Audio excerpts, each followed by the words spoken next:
Magandang oras mga ka-art lover, mga kababayan. Meron tayong bigyan ng reaksyon dito. Ito ang tungkol sa pahayag ng kampo nila Duterte na si Robin Padilla. Narinig nyo, Robin Padilla ang kanilang patakbuhing presidente sa halalan sa 2028. Narito ang ulat, atin panoorin. Naghahanda na ang kampo ng mga Duterte kung sakaling hindi makatatakbo si Vice President Sara Duterte sa halalan sa susunod na taon. Sa isang pahayag, sinabi ni dating Chief Presidential Legal Counsel Salvador Panelo na nag-usap na sila ni former President Rodrigo Duterte at plano nilang patakbuhin si Senator Robin Padilla bilang Pangulo sa 2028 kung madidisqualify si Vice President Sara Duterte sakaling matalo sa impeachment trial. Nako, maging presidente si Robin Padilla. Buboto ba kayo, mga ka-art lover, mga kababayan? Bad boy for life eh.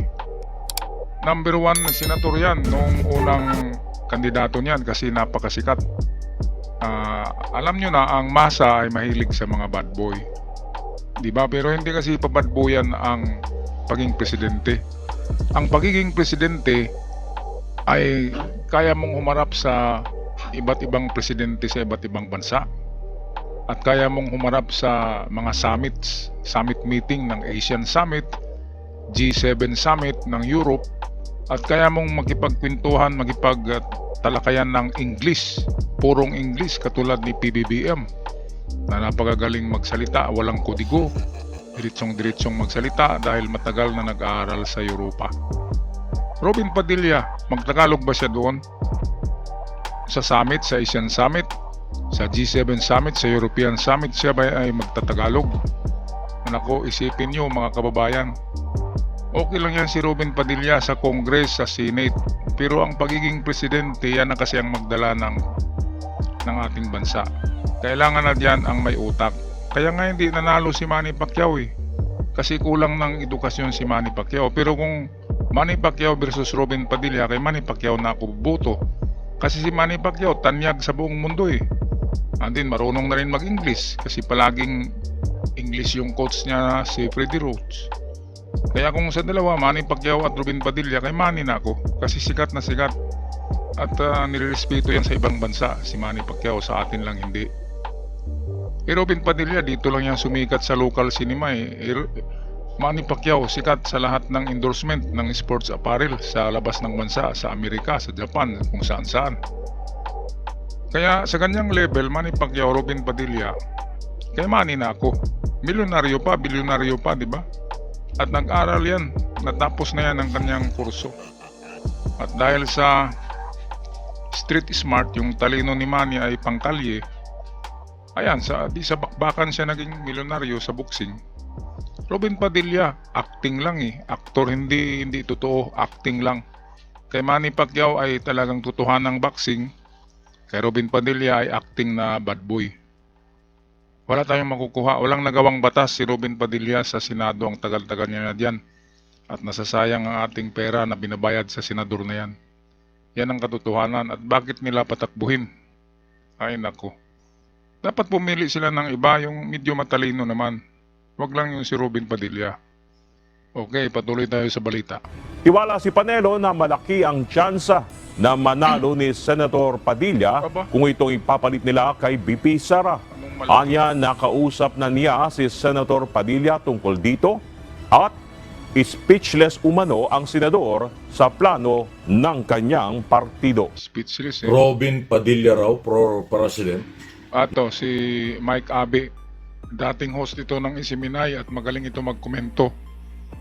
Atin pakinggan ang kanyang komento tungkol sa Robin Padilla tatakbo na presidente sa 2028. Yun daw ang pwede para sa 2028 presidential election. Parang pinapalabas nila, kung si Sara Duterte hindi pwede, si Robin Padilla ang kanilang susuportahan. Wow! Dalawa yung nakikita ko ritong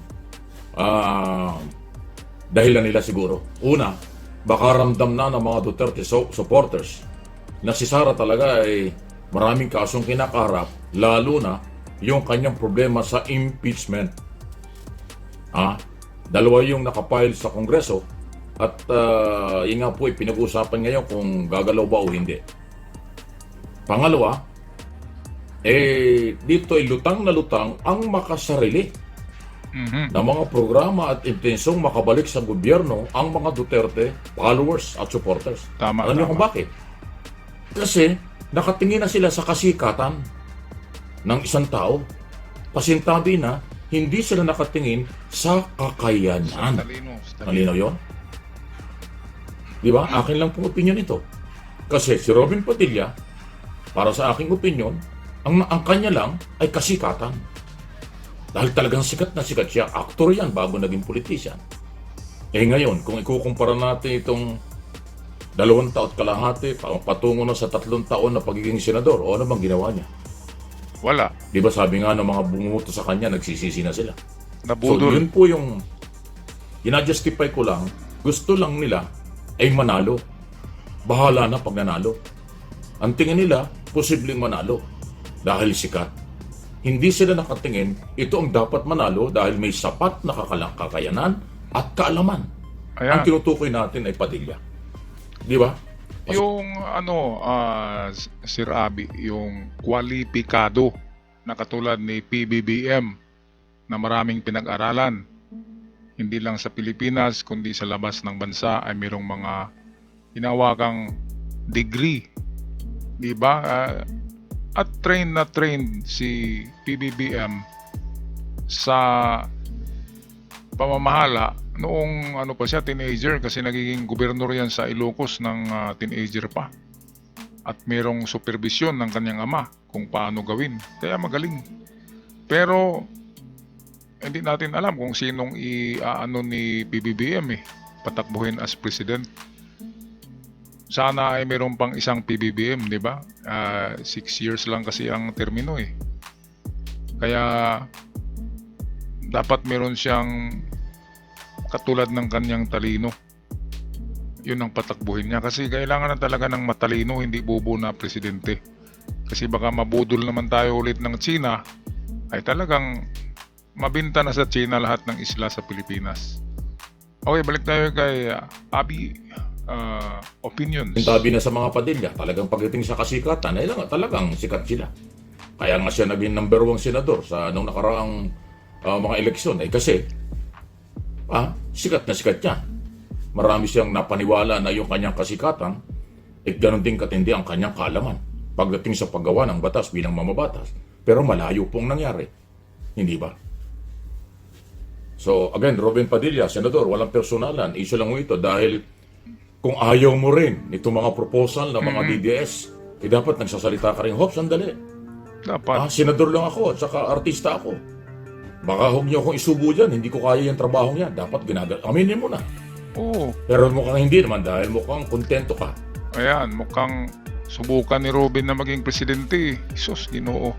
Ano kayang mangyari sa Pilipinas, no?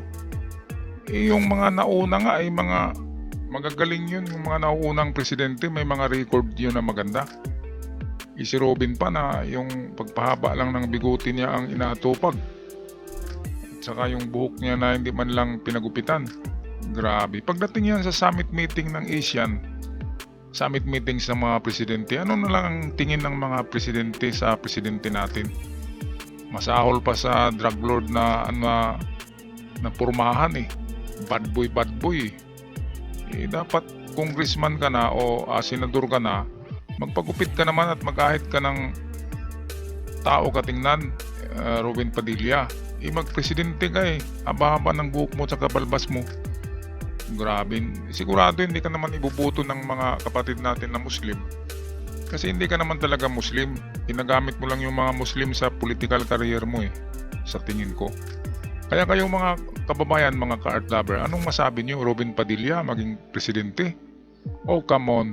Hindi naman ako kina Duterte. Pumili lang sila ng talagang kwalipikado, yung matalino kahit pangit, kahit hindi sikat, basta matalino lang at naniniwala sa Diyos at makabayan. Yan lang ang importante.